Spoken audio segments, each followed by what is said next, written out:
Welcome back to Contemporary Events Info, the only place where we ask the uncomfortable questions. India is the world's largest democracy. But today we ask, is that democracy still alive and free? Why are journalists arrested? Why are comedians banned? Why are students labeled as anti-nationals? Freedom of expression is the soul of any democracy. And if India loses it, does it remain a democracy at all? Like, share and subscribe, because this video might not stay online forever. In any functioning democracy, freedom of expression is not optional. It's foundational. The right to criticize the government, speak truth to power, create art, protest peacefully. These aren't privileges. They are rights. In India, this is protected under Article 19, 1A of the Constitution. But here's the catch. Those rights are now facing the heat. In recent years, a dangerous trend has emerged. Criticizing the government is seen as betraying the nation. Students protesting university fee hikes, called urban Naxals, journalists asking tough questions, labeled traitors, comedians making satire, jailed without even performing the joke. Are we confusing loyalty to the country with loyalty to the ruling party? Let's talk facts. In the 2024 World Press Freedom Index, India ranked 161 out of 180 countries, worse than countries in political chaos. The Freedom House report downgraded India from free to partly free. The V-Dem Institute now calls India an electoral autocracy. These are not small shifts. These are red flags. India's media was once fearless. Today, it's increasingly a mouthpiece for the powerful.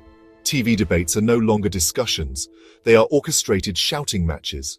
Critical reporters are harassed with tax raids, sedition cases and threats. Meanwhile, primetime anchors turn into cheerleaders, not watchdogs. India has some of the most draconian laws still being used to crush dissent. Sedition, Section 124A, a colonial law used against freedom fighters, now used against citizens for criticizing the government.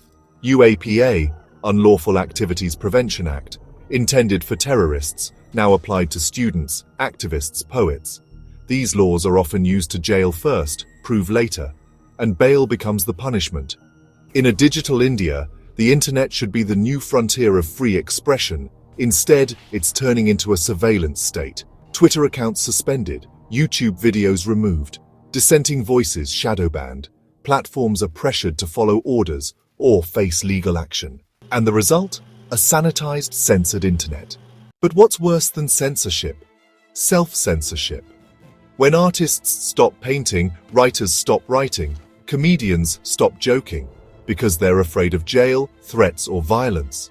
When universities avoid controversial topics, when publishers reject bold books. This is how freedom dies, not with a bang, but a whisper.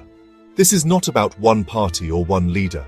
This is about a national culture that punishes criticism, mocks debate, and worships conformity. A democracy doesn't die overnight. It dies bit by bit, when people stop questioning, stop speaking, stop caring, and by the time they realize, it's too late. We must demand legal reform, repeal sedition, revise UAPA, support independent media, educate ourselves on our rights, push back against fear, online and offline. Defend artists, activists, students, because their freedom is ours. Democracy is a fight, not a guarantee. Freedom of expression isn't a Western concept. It's not un-Indian. It's the bedrock of a vibrant Bharat. If we silence the thinkers today, who will speak for us tomorrow? This is Contemporary Events Info. Like, share, and subscribe. Comment below.